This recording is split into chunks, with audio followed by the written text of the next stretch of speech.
여러분 안녕하십니까, S모티브 최 작가입니다. 자, 본 영상 제가 시작한 이유는요, 벤츠 차량을 소유하신 분들한테 좀 도움이 될 만한 내용을 한번 준비를 해봤고요. 대부분 모르시는 정보들이 있는 것 같아서 제가 아는 정보에서 좀 정보를 제공할 테니까 혹시나 벤츠 차량을 갖고 있는데 이거 공감한다 이런 범위들은 좀 참고하셨으면 감사하겠습니다. 첫 번째는요, 자, 이쪽 트렁크로 한번 가볼게요. 자, 트렁크로 왔는데 겨울에 주의하실 게 있습니다. 이 CLS랑 일부 차종 같은 경우는 후방 카메라가, 지금 이걸 누르면 트렁크가 열리거든요. 여기 열렸을 때 제가 한번 살짝 제껴서 보여드릴게요. 여기 안에, 예, 지금 보이시죠? 여기 안에 카메라가 있습니다. 여기에 얼게 되면은 여기가 동그란 요 범위가 얼게 되면 이게 열리거나 열리지 않게 되는데, 문제는 카메라 안쪽까지 요 안에 커버가, 아이고 계속 열리네요. 네, 거기가 완전 결빙이 되면은 약간 부러질 위험이 있더라고요. 근데 아직까지 저는 그런 경우 없는데, 심하게, 그러니까 제 얘기는 정리해서 말씀드리면은, 고압 세차를 하실 때 여기는 많이 집중적으로 뿌리지 마셨으면 하는 부탁을 좀 드려봅니다. 요 안에 물이 많이 직접적으로 침투가 되면은 얼어서 손상이 갈 수 있다, 이런 말씀을 좀 드리는 겁니다. 그럼 부품값도 좀 비싸니까 그거 좀 참고하시면 좋을 것 같고요. 나머지 범위는 후면부에서는 크게 뭐 문제될 건 없습니다. 그리고 프레임 리스, 요즘 그랜저도 그렇고 요 프레임 리스 방식으로 많이들 나오는데, 사실 이게 그래요, 뭐 냉정하게 하면 간지는 나요. 이렇게 해서 완전 좋죠, 그죠? 좋아요. 이렇게 개방감이 있고 시원스럽고, 그죠? 멋지잖아요. 근데 단점이 분명히 있습니다. 국산차도 참고를 하셔야 되는데, 다시 올려볼게요. 참, 얘는 이중 접합 글라스가 아니지만 기본적으로 두껍습니다. 그래서 차음이 잘 돼요. 여기가 밀착이 되는 방식이 됩니다. 여기가 얼게 되면은 붙어서 이렇게 올라가거든요. 이 오픈하게 되면 내려가고, 이게 완전 닫혀 있으면 유리가 깨지거나 문제가 좀 될 수 있기 때문에 이렇게 구조적으로 설계가 돼서 생산이 돼서 나오는 겁니다. 이렇게 해서 되는 거죠. 뒤에도 마찬가지예요. 도어를 조금만 당기게 되면은 다시 여기는 이제 육안은 티 안 나지만 왔다 갔다 움직이긴 하거든요. 그렇습니다. 이렇게 슉슉 되는 그런 범위가 됩니다. 이게 물기를 세차를 하시고 나셔서 여기 안에를 꼭 닦아주라는 말씀을 드리는 겁니다. 이렇게 한번 닦아주세요.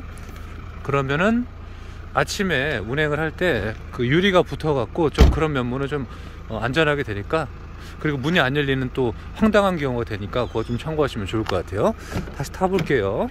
자, 차량을 탔습니다. 이 차량의 치명적인 단점, 왜 그렇게 세팅했는지 모르겠지만 타면은 기본적으로 오디오 볼륨이 커져 있어요. 그거 왜 작동을 시켜서 활성화되는지 모르겠지만 별도의 코딩으로도 좀 끄기 힘든 경우를 알고 있습니다. 저는 어쨌든 그냥 타고 있는데 그 기능은 참 이해를 아직도 할 수가 없는 그런 범위가 됩니다. 벤츠 차량의 치명적인 단점 또 하나 말한 김에 말씀드리면요, 와이퍼가 조금 소음이 좀 심한 건 있어요. 그래서 그 여부는 제 다른 영상 한번 참고하시면은 유막 제거도 있고, 기본적인 유막보다도 구조적으로 막대죠, 프레임, 그거를 조금 손으로 휘는 경우를 제 영상으로 올렸는데, 잘만 각도를 잡으면 장기적인 효과도 볼 수가 있습니다. 또 다른 정보 또 말씀드려볼게요. 열선이 있는 벤츠 같은 경우는 여기에 있습니다. 돌리면 열선이 켜지고 돌리면 열선이 꺼져요.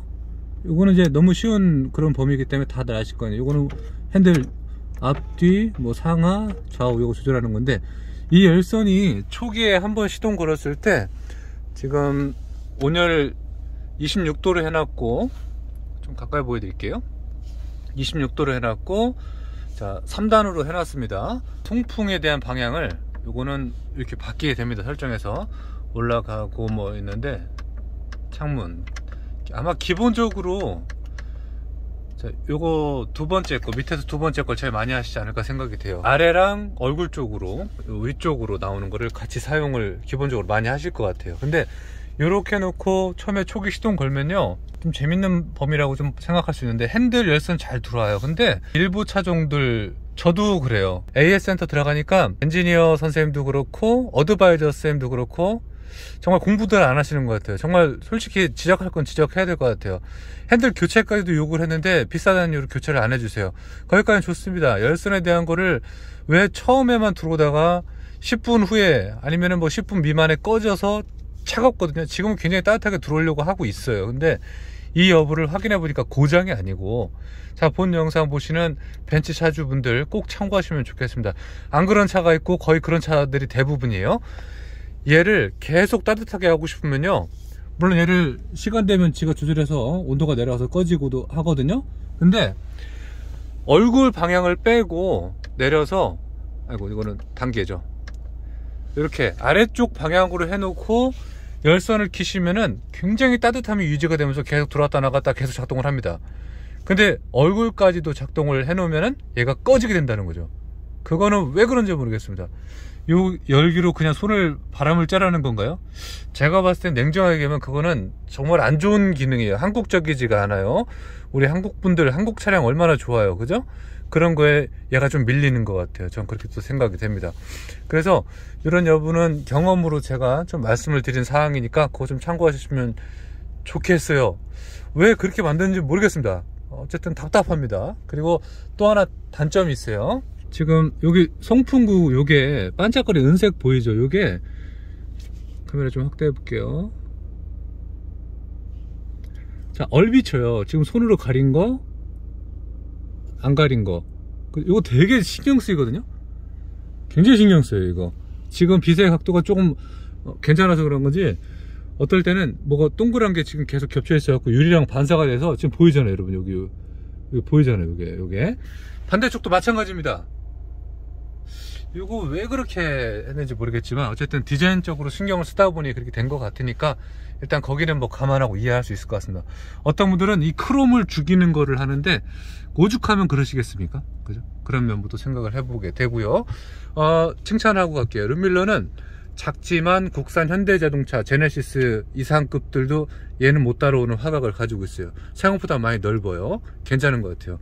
룸밀러도 프레임리스라 프레임이 없지만 가격적인 측면에서 어떤 면모를 제가 봤을 때는 좀 성능을 발휘한다 생각이 되고, 카메라를 위로 들은 김에 하나 더 말씀드릴게요. 여기 지금 SOS 버튼 있죠.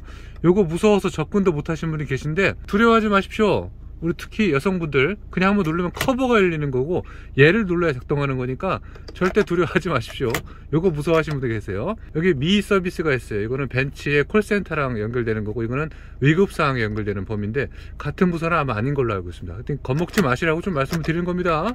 요거는 공간 아무것도 아니고요. 요 여부를 한번 말씀을 드렸고요. 또 한 가지 말씀을 드릴 건데, 자, 차 키 중에서 제가 키 케이스를 빼려다가 이렇게 여분의 키가 또 있잖아요, 여러분. 그죠?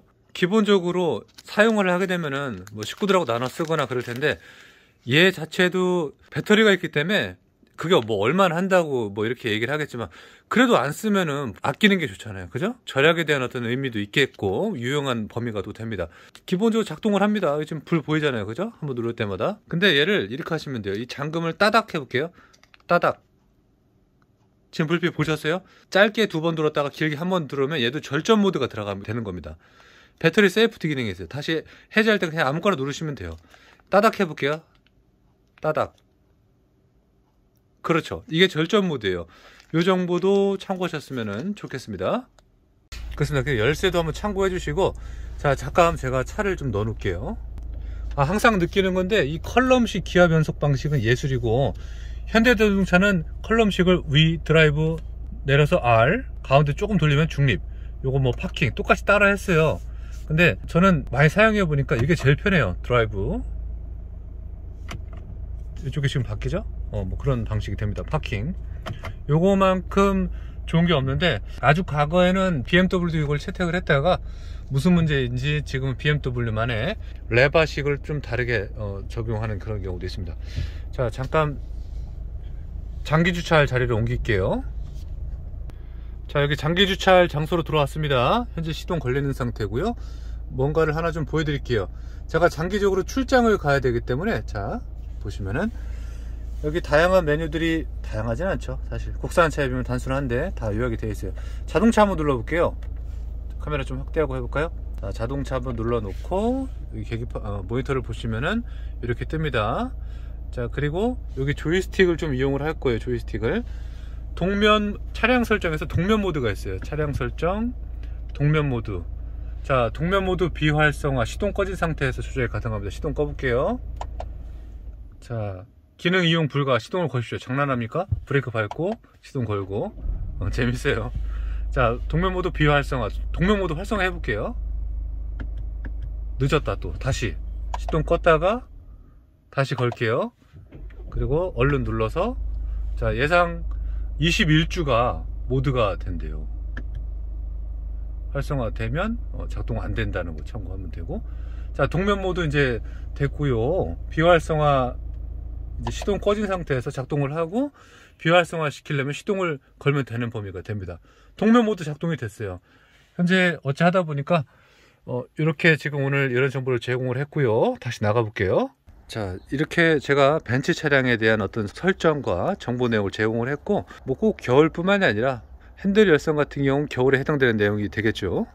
기타 일부 내용들 모르셨다면 참고하셨으면 좋을 것 같아서 제가 아는 정보 내에서 빠르게 한번 제공을 했습니다. 자, 다음 시간에 뵐게요. 감사합니다.